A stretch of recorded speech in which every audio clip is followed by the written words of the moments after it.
thank you guys again for tuning into the channel. Y'all please remember to like, subscribe, and comment. I wanted to do this video today to talk about the Memphis music scene and why I think that it's somewhat different ever since, Young Dolph passed away.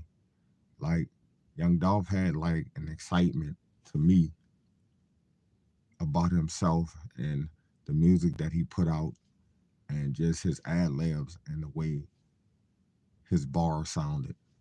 Like with just CMG, Dolph was like a really big artist. And, I think he like is a big artist too, but not as big as Young Dolph.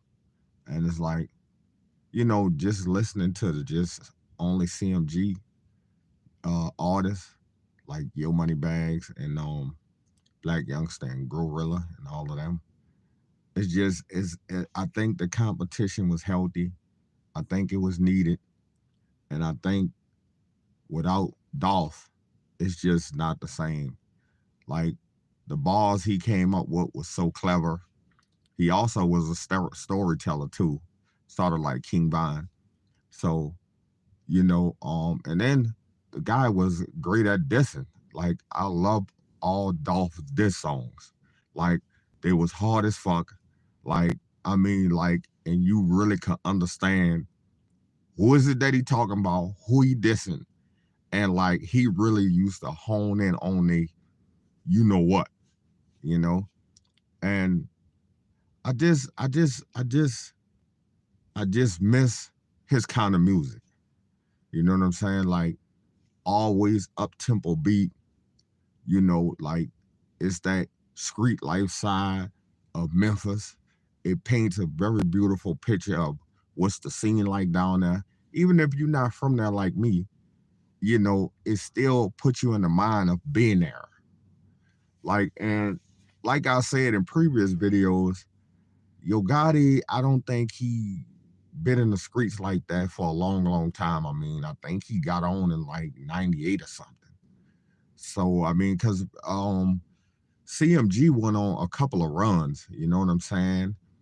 And I think Yo Gotti, I think Black Youngster and Moneybags numbers like the second run. It's like when CMG transformed again. And it's like sort of like the thing with Cash Money did. They had like UNLV, Miss T, and then that was the first. Well, they had Pimp Daddy and all them. That was in the 80s, and then in the 90s they had Miss T. They had um UNLV. They had a whole bunch of the local talents, and then and like in the late 90s they got Juvenile, Wayne, Turk, and BG, and that's the Cash Money records that catapulted them into another stratosphere as far as hip hop goes. And I just, like the Money Got Blood all on it.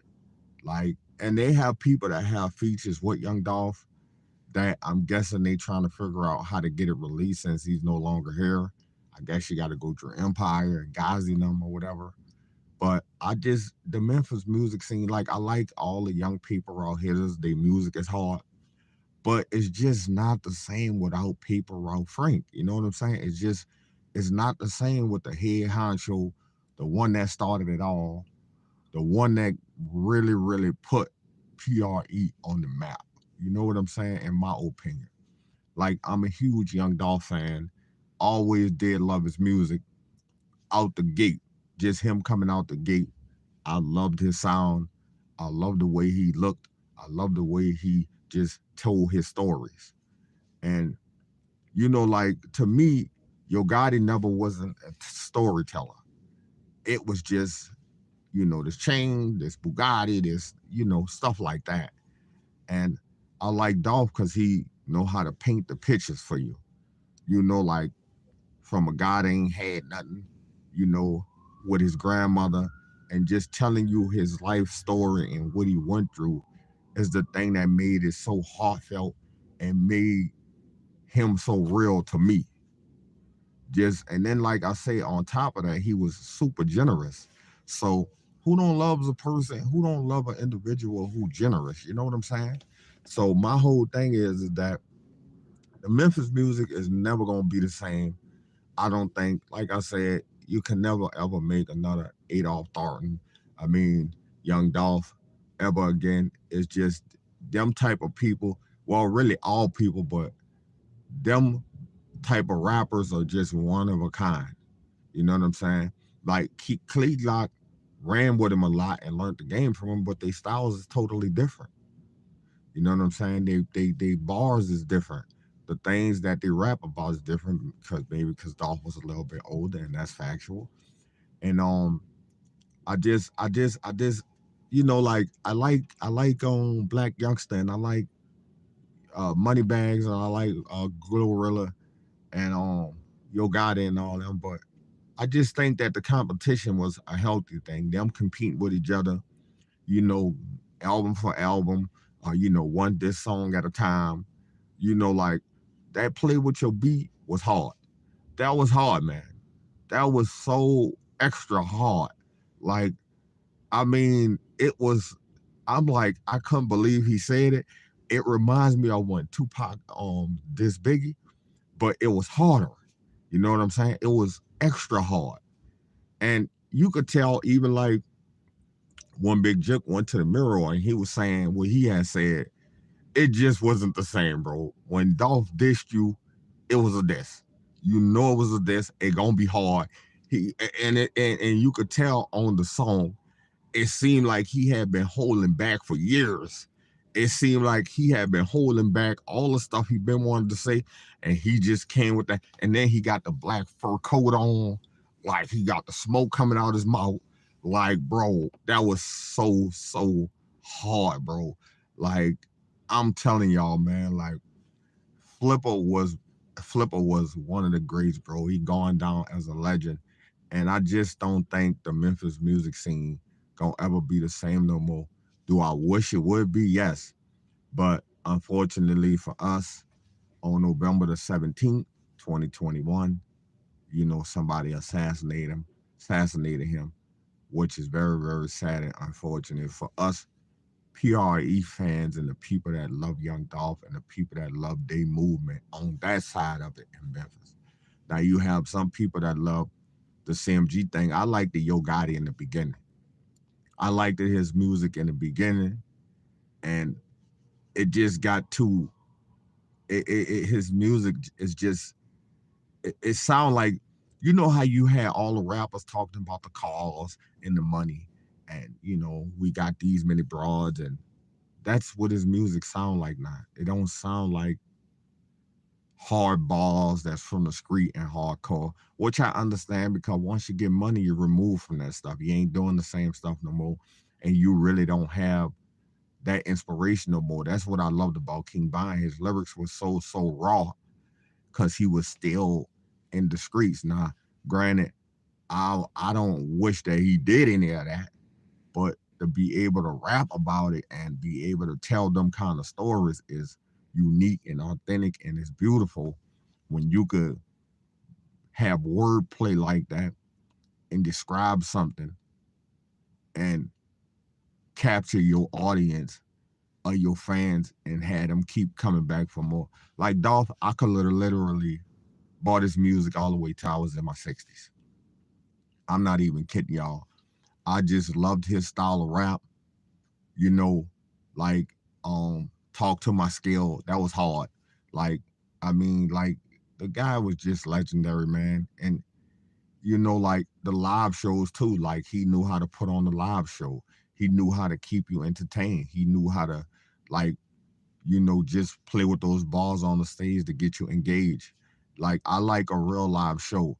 Like let's just say for instance, even with Key Glock right now, that little journey he got out right now where he's showcasing his acting skills, and it's sort of like a mini movie. I like rap like that. That could do the rapping and then showcase a little acting and then get back to the rapping and then it's action packed at the end. That's what I like. And like I said, Key Glock is growing into his own now. It seemed like he's moving more towards the acting side, and that's really good. I mean, I think Dolph could have been a really good actor too. I just don't think, because they do the videos, so it's sort of like act. I mean, it is acting.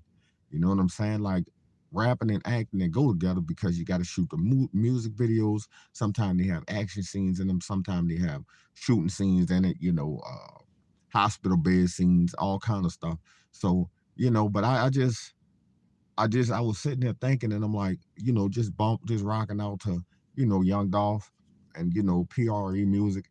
And I'm like, man, like I'm listening to all the joints and, he ain't featuring on no videos or nothing like that. And they got ad libs in them. Some of the PRE guys, they always represent them, they'll put ad libs in it and stuff like that. Like I was listening to the song with Snoop Bands and Key Glock. That joint is I love it. But it's like, it's not the same with him in the video and being flashy. Young Dolph was like a real nice, like I like his sense of style, like the way he dressed and the way he put outfits together and stuff like that. Like you could tell he had a lot of taste and he liked the finer things, you know. My thing is I like a rapper who like that, who not only have that boss mentality, but they dress like a boss too. They look like a boss. They act like a boss. And my whole thing is that, not just to look at the videos not and not see that, it's kind of like it make me sad, man. It make me say, man, what, like, Jesus Christ, man. I be going back on YouTube, going back to 2021, man, trying to check out the last little videos. Like I like the Money Got Blood all on it, but Key Glock and Gucci Man. And I love that song. I listen to it right now. Sometimes I listen to it over and over. I listen to Play With Your Beat. I listen to Talk to My Scale. I have a lot of Young Dolph stuff on my playlist, like Major. I like that one with Key Glock. Um, I also go back and watch the video with him and Grove Hero, the one that he brought Grove Hero out. I was watching a thing on YouTube when Grove Hero did some type of award show, and he had his son with him, and he was like, he ain't really have nothing, man. And Dolph just put it in his life, man, changed his life forever. And now he's able to take care of a lot of people. So I'm like, that type of individual, man, we need them walking around on planet Earth. We need them walking around on planet Earth blessing people, not laying in the graveyard. You know what I'm saying? Like, it's just, somebody that's that talented and that generous and that loving and that caring, for us common folks, like he used to do a lot of charitable things that you really don't see with the hip hop artists no more. You know what I'm saying? Like, and I think charity, and even though we know some things is tax write-offs, but still, it's like, just to see the charity and just to see the giving spirit, and just for his fellow man, a fellow woman. You know what I'm saying? Man, Young Dolph, People Run Frank was a legend, man, and this guy is gonna be missed, bro. Like you could tell when there's a real one that's just taken away, bro, cause stuff just don't really be the same no more. You know what I'm saying? Like I would love to see him in 2024 doing music and saying, how far he would have been now and what all new joints of bangers he would have came out with. But like I said, once they die, the music died with them, man. Unless they have a whole bunch of stuff recorded like Tupac and they know how to play with them words and the stuff still sound fresh. Tupac music still sound fresh. It don't even sound like he recorded that stuff in the 90s, because he was so ahead of his time. He was another one that was a good storyteller and knew how to play with them words really well. But yeah, y'all please get in the comment box. Please remember to share, subscribe, and like the video. Y'all tell me what y'all think, man. Is do y'all think the music scene in Memphis is getting better? Do y'all think that it's worse since Young Dolph passed away? In my opinion, I think it's worse because I like the whole competitive competition thing. And Granted, we have the little paper route guys like Paper Route Wu and Snoop Bands and Key Glock and all of them, but it's just not the same without Young Dolph. You know what I'm saying? The leader, the head honcho, the guy that if he on a song with them, you anticipate the balls because he gonna outdo them. Like his balls gonna be hard because number one, I'm Paper Route Frank. I'm the boss. I gotta come harder than all of my co-artists. You know what I'm saying? So it's like I want to know what you guys think. I want to know what all young Dolph fans, put your Dolphins down in the comment box. Put what you think. Do you think the music scene is getting better or worse? Because like I said, once you take out Paper Route and then you take out CMG, bro, there's no more music scene in Memphis. You know what I'm saying? Not nationwide anyway. So my whole thing is that, and also too, you got to look at it. Paper Route was Dolph idea. Nobody could maneuver your idea like you. Like even if you look at it, let's compare this. Let's just say McDonald's, and you could even say Wendy's, Kentucky Fried Chicken. These franchises are not the same anymore since the co-founders are dead. Wendy's, you can't get fresh burgers no more. McDonald's, they don't have a Playland no more because Ray Crockett died. And KFC, the Colonel. That's what I'm telling you. These things are never the same once the founders die because it's all their ideas is they have all these visions, but you don't have enough time to see this stuff 100 years or 200 years because the average human live about 68 years. You get what I'm saying? So it's like, and then like I said, even with Daddy-O, we know of him and we've seen him a few times, but he's not musically inclined, I don't think. He just is the background guy who was Dolph partner. You know what I'm saying? But the music and what I want to say and how I want to name the tape and how I want to do the video and I want to sign Key Glock. I think all of this stuff was just Dolph idea. You know what I'm saying? So y'all get down in the box and let me know what y'all think. Y'all please remember to like, share, subscribe, comment, turn on your post notifications so whenever I upload, you guys can do what you're doing right now, which is watch me on YouTube and watch the video and run up the likes. I appreciate y'all. I love y'all. Thank y'all for being my YouTube family. I appreciate y'all. I'm gonna come back later and hit you guys with another video. But for now, I'm out and peace.